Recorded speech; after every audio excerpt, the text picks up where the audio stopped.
Hey, Opa. What's up, Psychedelic investors? My name's James, and you're watching The Psychedelic Investor, your number one news source for psychedelic stocks. So, today we have, unfortunately, as you can probably guess from the title, some not so great news for you. In fact, we have not one, but two separate psychedelic medicines companies feeling the money crunch. One is actually just stopping its psychedelic research altogether, and the other is looking for a company to buy them or essentially fund their research. So in this video, we are going to talk about a few things. First, we're going to discuss who these companies are and how they got in this position. And then second, crucially, is this going to cause a domino effect? Hence, the dominoes we started the video with. Is this going to start a domino effect that will lead to other companies in the field? Spoiler alert, perhaps. And crucially, is it going to affect the wider psychedelic medicines industry and the very thesis of investing in psychedelic stocks?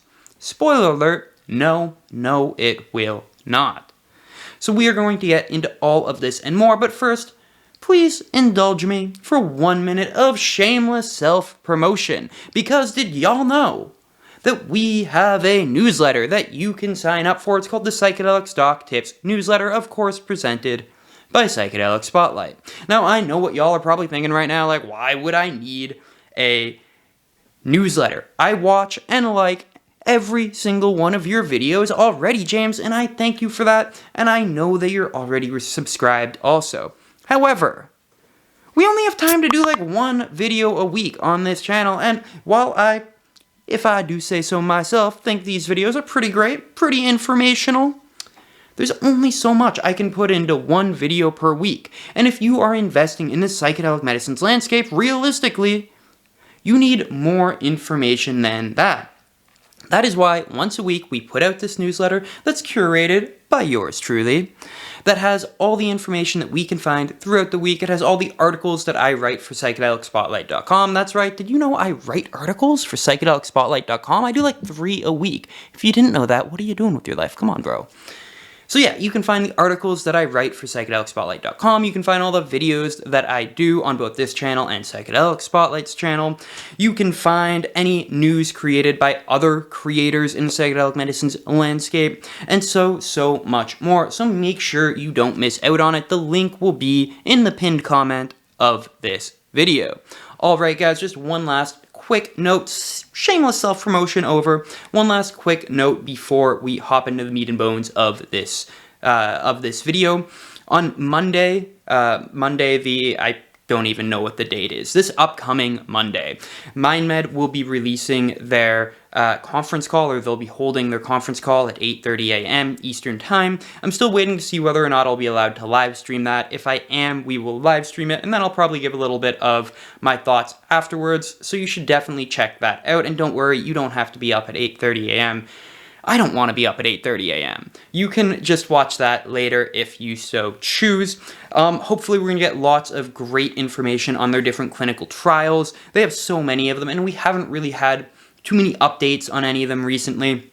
So I'm really hoping that we will get lots of juicy updates this Monday, and then make sure you just stay tuned for that, and that is a great reason why you should be subscribed, so you don't miss great episodes like that. Alright. All of this shameless self-promotion, getting you to like and subscribe, all of that is over. We're going to get into the meat and bones of this video right now. So like I said, in the past couple of weeks, we've had a couple companies that aren't doing so well financially.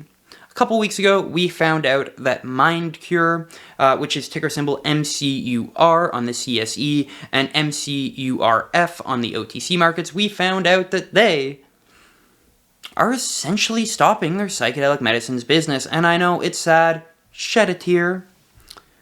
So let me tell you what happened. Essentially, the company announced previously that they were going to be setting up a strategic review of the company. They were doing this for the simple reason that they had $10 million in the bank, and guess what? They were spending $2.5 million a quarter. Now, I haven't been to a math class in a solid 8 years. But even I can tell you, that means they only had enough money for 1 year. And as we've talked about so many times before, Running psychedelic clinical trials, doing psychedelic research is hella expensive, guys.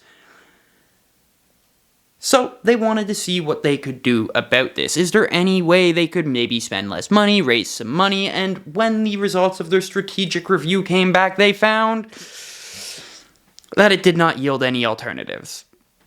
So that kind of sucks. They did, however, determine that they were not likely to find the capital required to execute those business ventures, and that capital was unlikely to be found in the market.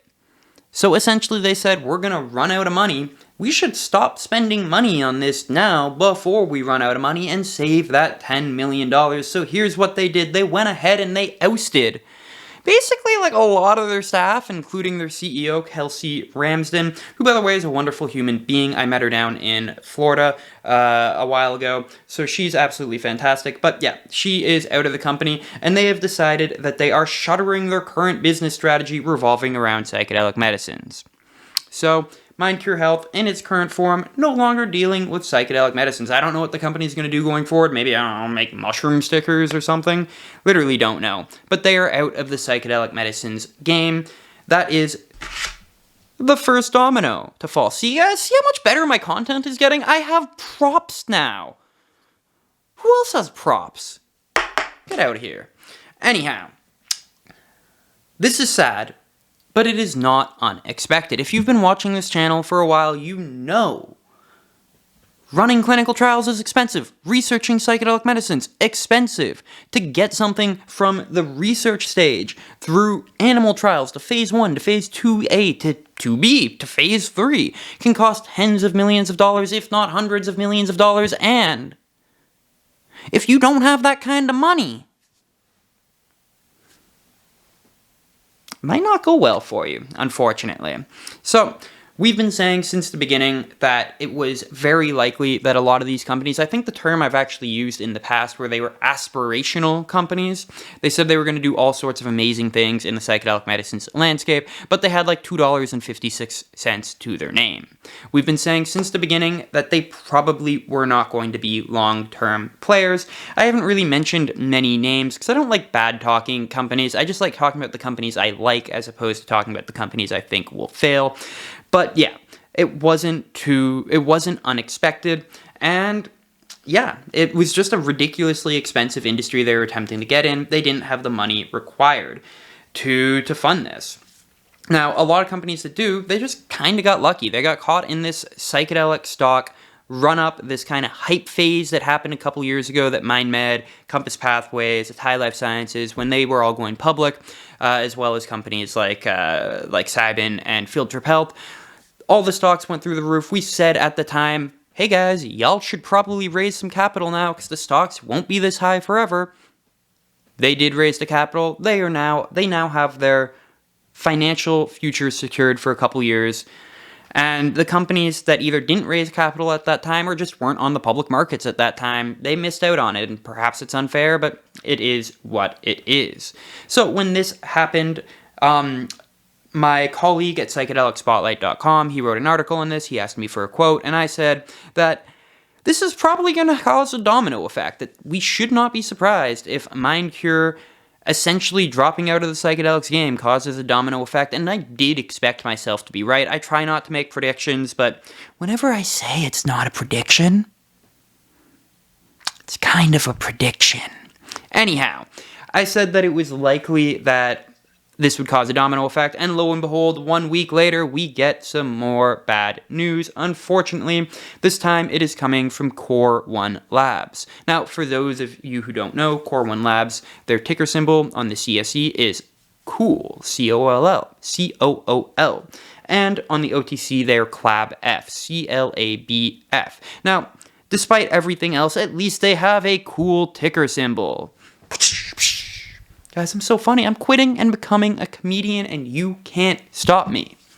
Anyhow, on March 19th, Core One Labs, they put out a press release, and though it was a few paragraphs long, we could essentially sum it up in their one sentence. The sentence was that the company is, quote, working to investigate investment and potential takeover opportunities by strategic psychedelics or pharmaceuticals companies. Now, Let me translate that for you from legalese to human. Bro, we are out of money. Can somebody please, I don't know, like buy us or something so we can keep doing what we're doing? Or maybe we need like a psychedelic sugar daddy to essentially fund our operations for the foreseeable future. That's basically what this press release said. Now, let's try to figure out why they said that. Let's take a quick looky-loo at their financials, shall we? This is a company that has $587,000 Canadian in the bank, and I know what you're thinking. You're probably thinking, damn, I wish I had $587,000 Canadian in the bank, and me too, bro, me too. What's the next thing to look at? Let's see how much they're spending each $5 million? This company had $500,000 and change, let's call it $600,000 in the bank, and they're spending $5 million a quarter. Does that seem sustainable to you? If we take a look at their market cap, which is, I guess, not too shabby, $32 million. Again, I wish I was worth $32 million one day. One day, Mom, I'll make you proud. Anyhow, their market cap is $32 million. So if they wanted to keep spending $5 million each and every quarter, they would have to dilute themselves like 15% each and every quarter, which obviously is not sustainable. That is not realistic, hence the search for a psychedelic sugar daddy. So, again, this is probably not that surprising, even if it is sad. We're going to get to it in a minute, but Core One Labs actually was doing some really cool research, so we're going to get to that. But yeah, not unpredictable. So let's just take a look at what this means. We talked about the domino effect. So I do expect to see some other smaller companies in the field that are doing perhaps great things but don't have the money to follow their lead. And hopefully they'll be absorbed by other companies. I don't think too many will just dissolve themselves. But will this affect bigger companies? Will this affect the MindMeds, the Atais, the Compasses, the Cybins, the Field Trips, the small pharmas? Absolutely not. You see these dominoes? Get these dominoes out of here. Domino effect over. I'm just looking at my producer here, and she's laughing her ass off, so, yeah. Anyhow, I'm sorry, dominoes. Now I'm going to play 52 pickup when this video is over, finding all the dominoes that I threw across the room. Anyhow, companies like MindMed, companies like Atai, and everybody else I just mentioned, maybe another 10 on top of that, they have enough money to continue to fund themselves. This doesn't matter to them. And in fact, this is probably, in the long term, going to be a good thing for the psychedelic medicines industry for a couple of reasons. First, the amount of capital going into the psychedelic medicines industry is finite. It might be large, it might be $100 million a year, but it's finite. And if that $100 million a year is being split between 50, 60, 70 different companies, well then each company will be able to do less. Whereas if the ones who don't have a realistic shot of meeting their goals get absorbed into larger companies or into the pharmaceuticals industry, well then that $100 million a year is being split between fewer parties. And that means they'll be able to do more with it. Plus the companies that absorb the ones that run out of money, well obviously they're going to be better off because they wouldn't absorb them if they wouldn't be better off. And it's probably not even going to affect their bottom line because it'll mostly be purchases in stock, I would assume. So, another important thing to note is that these companies that are essentially going to run out of money aren't necessarily dead. They will have a second life. At least most of them will. Let's take a look at Core One Labs. So over the past few weeks, perhaps, or most likely in retrospect, in anticipation of this move of being like, somebody buy us, please sir, anybody buy us, they were putting out lots of press releases talking about all the cool stuff that they were doing. And frankly, some of it was really cool. One thing, so many puns there, one thing that really caught my eye was their synthetic psilocybin production. So not too long ago, I'll probably put this up on the screen, not too long ago, Core One Labs put out a press release saying that they have created a method for creating synthetic psilocybin that was much cheaper than everybody else was using. They said by the end of this year, by the end of 2022, they would get the cost of production down to $100 a gram. Now, $100 a gram does sound a little expensive until you hear them say that as of 2020, so couple years ago now. How the hell is 2020 a couple years ago now? Don't get me started on that topic. As of 2020, it cost $10,000 per gram. $100? $10,000 per gram. Now, to be clear, I'm sure other companies like Compass Pathways that are creating synthetic psilocybin are not paying between $7,000 to $10,000 per gram. They've probably gotten it down much more. Do they have it cheaper than Core One Labs? I don't know. Do any other companies have it cheaper than Core One Labs? I don't know. Is this a genuinely game-changing innovation that Core One Labs has created? I don't know. But if they do have some legitimate technology here, or if they do have some intellectual property, some trade secrets, some irreplaceable scientists, then any company would be lucky to absorb them. So Core One Labs will get a second life. Just as a hypothetical here, this is even beyond speculation. This is just me making stuff up. Let's say Compass Pathways, it costs them $300 per gram to make. And let's say Core One Labs really is able to create it for $100 per gram. Then it would just make perfect and total sense for Compass Pathways to absorb Core One Labs, and everybody wins. Shareholders of Core One Labs win. Shareholders of Compass Pathways win. The world wins. Again, I don't know if that will happen or not, but the point I'm trying to make is that this research isn't just going to evaporate. These companies aren't just going to die. Their scientists will live on. I mean, I hope so, at least. And they'll probably be absorbed into other companies. There's also the issue of scaling. It will be easier for these companies to scale up, etc. So, what do we expect in the future? Well, again, dominoes. I expect to see some more companies finding themselves in the position that Core One Labs is in. And I'm going to give you one example. I really hesitated whether or not I wanted to give you an example because I don't like talking bad about companies. I don't like saying that companies might not do well. But it's important that we discuss it. So let's just take a look at the example. And get ready, guys. Get ready to hate comment down. I'm ready for them. I will respond to all of your hate comments, I promise. But the example of a company that will probably find themselves in this position in the near future is Midicin.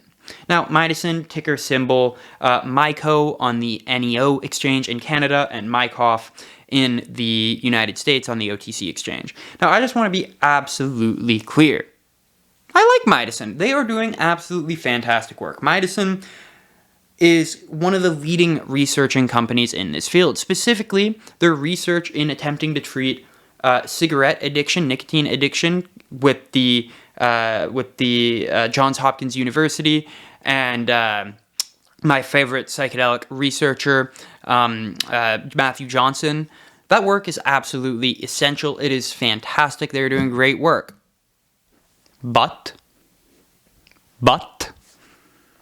financial realities will set in. Let's take a look at Midicin's financials here, just real quick. This company is spending around $4 million per quarter, which is all good, all great. But their market cap is only $28 million. And yes, they can raise some capital for now. In December, they raised $5.8 million. How long is that going to get you for? A little more than a quarter? Are you going to raise $5.8 million each and every quarter when your market cap is $28 million? I already said I haven't been to a math class in a minute, but that's like 20%, 19% of your market cap being diluted to keep spending at the rates you're spending at. That is not sustainable. So I would expect companies such as Midicin, and again, I love Midicin. I'm really not trying to talk bad about them, but we do have to look at economic realities here. I would expect companies in that position that have low market caps, that are spending millions of dollars each and every quarter, to be in this type of position where they will essentially have to merge with other psychedelic medicines companies. The other option is a financing deal. So we actually saw this with Mindset Pharma, and Mindset is ticker symbol MSET on the CSE and MSSTF on the OTC exchange. Now, Mindset's this really cool little company that is creating next generation psychedelics. Essentially, they've got 4 different families of next generation psychedelics based on either psilocybin or DMT/5-MeO-DMT. And they, like many other companies, I don't actually have the numbers in front of me here, but they don't have a huge market cap. They've got a solid market cap, I believe, but it's not absolutely massive. They don't have insane amounts of capital in the bank, but what did they do? They forged a partnership with the Japanese conglomerate Otsuka. It's actually a subsidiary of Otsuka. And this allowed them, first of all, to get a nice chill $5 million right off the bat. That's always nice. But it also entailed Otsuka funding 2 of their 4 families through phase 1 clinical trials. And then, of course, Otsuka will get benefits from this later. They'll get the option to invest in Mindset in a future date at great rates, etc. But the point is that they have a system where they don't necessarily need to rely on the market for raising money. Because right now, I don't know if anybody has noticed, the market ain't doing so hot. Go take a look at the psychedelic stock prices right now. You probably won't be too happy. So, Mindset found a way around this through this financing deal. I expect other companies that are in Midason's position, that are in other companies' positions, that are in Core One Labs' position to try to find similar financing deals, either with other psychedelic or other pharmaceutical companies like, I don't know, Pfizer, Johnson & Johnson, or they'll just straight up be absorbed, merge with other companies.